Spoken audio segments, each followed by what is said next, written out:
afternoon, everyone. Welcome to our Natural Health Remedies pageant. We'll ask parading for us coconut.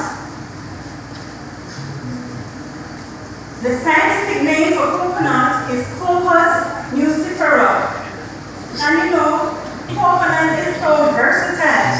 Coconut can be used to make drops, make disorders, and they make rundown. A lot of persons use them for a variety of reasons, or spices to help spice up their foods. And you know, coconut is not only used for its culinary purposes, it has medicinal purposes as well. And one of the things about the properties about a coconut is that it has antioxidant properties as well. And some of the nutritional facts about coconut: 1/4 of the coconut, just a piece of it, middle about 1 gram. So in that coconut, which is an average size coconut, it has approximately 4 servings. So you see how much of it you consume some of the time? Alright. So as I said, it has both antioxidant properties, antimicrobial properties, as well as diuretic properties. And diuretic properties sound like a big word, eh? No. Well, what it does is helps with urinary problems. When you have like a urinary tract infection, it helps you to pass water fast, helps you to urinate fast, so that you can get rid of the bacteria. So it's used along with other antimicrobial agents, things that will break down bacteria so the urine can pass so quickly. So it's also used to treat dehydration.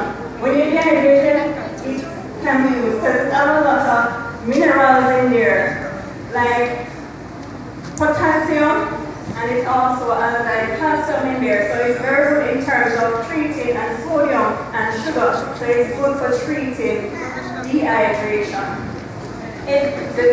For hair stimulant, the coconut oil can be used to stimulate hair growth. So it will help with the hair in growing faster. And it's also effective for treating parasites. What we call parasites, like things like worms in the stomach. So it helps also in treating those kind of things. So it helps to get rid of them. And it's also used for ulcers of the mouth, sores in the mouth.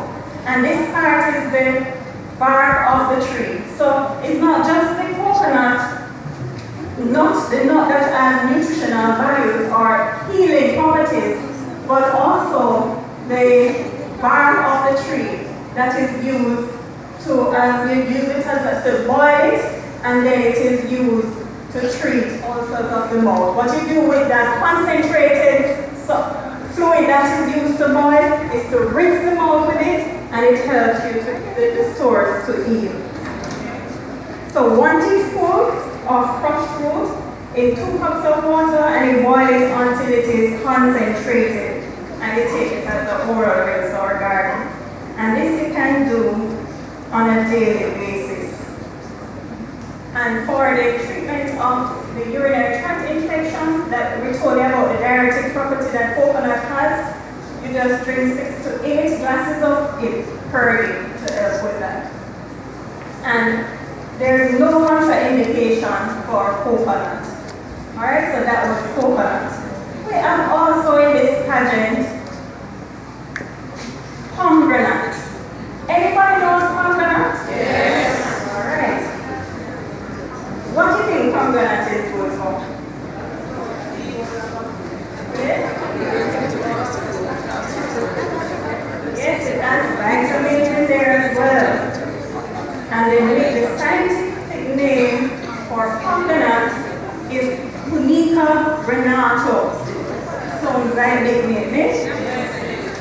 And I must tell you that in terms of the nutritional value, 1 pomegranate, which is about 4 inches in diameter, that one is kind of small, but 4 inches is much bigger than inches in diameter, is about a serving. And it has a lot of properties. So it has antiviral properties, which treat viruses. It has anti-tumor properties, which means when we say tumor, we're talking about cancer, like cancer cells. And antioxidant properties as well. So, what are some of the uses of pomegranate? You know some of the things that pomegranate is good for? Belly problems. Sorry, I didn't hear that one. You can try the skin and boil it for belly problems. For health Belly. Belly problems, oh yes. And also the juice itself, and some people call it the man fruit. Yes, because it's good for treating, the juice is good for treating tumors, like we say cancer. Like say for example, you have prostate cancer. Yes, it helps in treating that as well.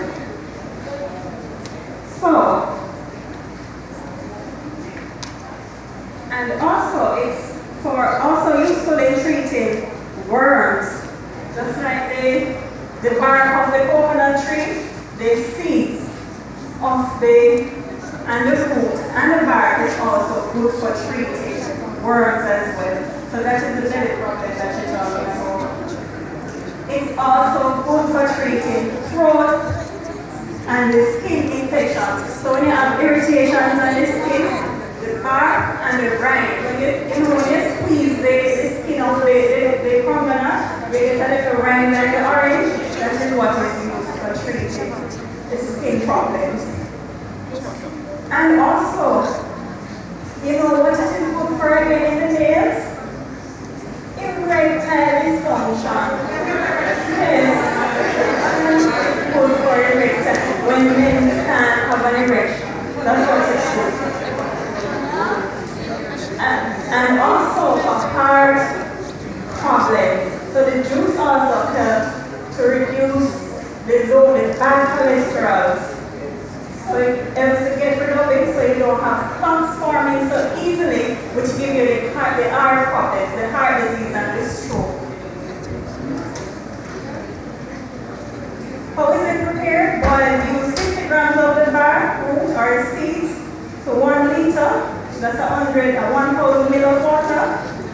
And you boil it until it's reduced to a half. So if you have 1 liter of water, which is 1,000 ml, you boil it down, watch it in the pot and watch it until it boils down to a half, 900 ml, and you treat that to treat the worms, intestinal worms.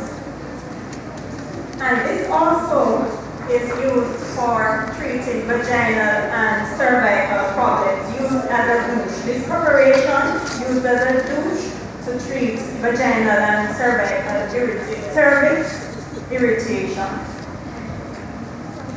What is the contraindication for this?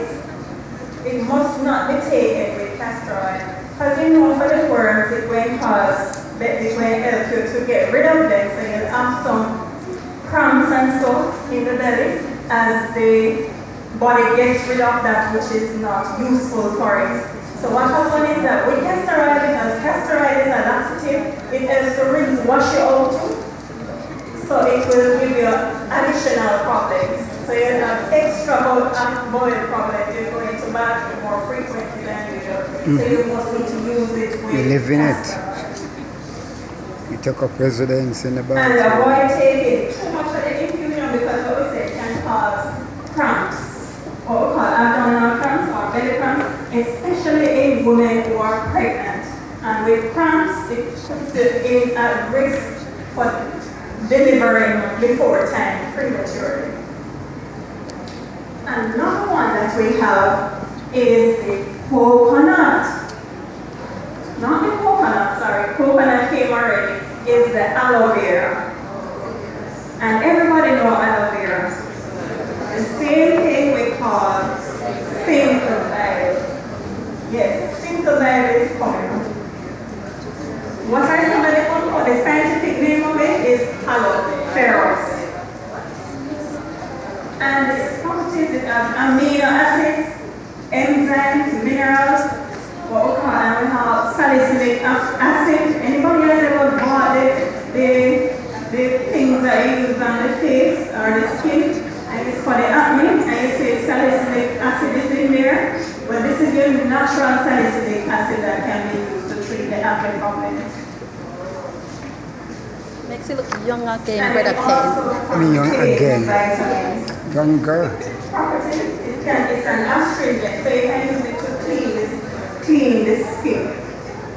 And also, it's an immunostimulant, so it stimulates your immune system so that you can function and you can not be exposed as the viruses and so forth, so you're not I at have risk about to get 8 plants in exposed. my yard. Aloe vera. So what are some of the healing uses of it? What can it be used for? And as you saw a while ago, it's used in many No, this right other here. No stitching. cosmetic things like hair products, Deep gash. the lotions, the hair oils, as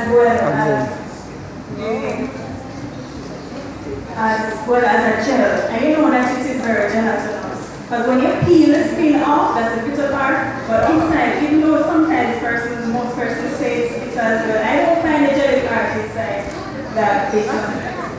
What are some of the medicinal purposes? It's used for gastritis and gastric ulcers. So it helps to treat ulcers. And that's for the jelly part of it. So it helps with burning sensations in the stomach. And it stimulates when the gallbladder seems to be very sluggish, it helps it to move along a little bit faster. Also, it's very good for rashes. If you get a cut and you put some aloe vera on that, that's the gelatinous part, the jelly part, after you peel it off, you'll be surprised to see all the area is so smoothly and clean. And the spot doesn't last as long as when you allow it to heal naturally. True. And it's also good for burns as well. Yes. Very good, and it promotes healing quickly. How do you prepare it? Soak it with 1 tablespoon of the leaf chunks in 1 cup of water for So 4 this hours. aloe vera. And then you can take a tablespoon of it Can't even tell that it is cut. for the digestive disorders. For the skin problems, you apply an extract directly to the skin for blushes, scars, and burns. So quite easily it can be used, and it's readily available. So just plant a piece in your backyard. If you invest in herbs, you'll be surprised to see the medicinal benefits and properties that are available to you. What are the contraindications for this? You are to avoid it during pregnancy because it can cause the uterus to contract as well. And avoid it also when you are breastfeeding because it processes the breast milk process is released in breast milk because aloe vera is released in breast milk. And remember, when you're exclusively breastfeeding, only breast milk that the baby needs, right? You don't need any aloe vera at that particular point in time. So these were your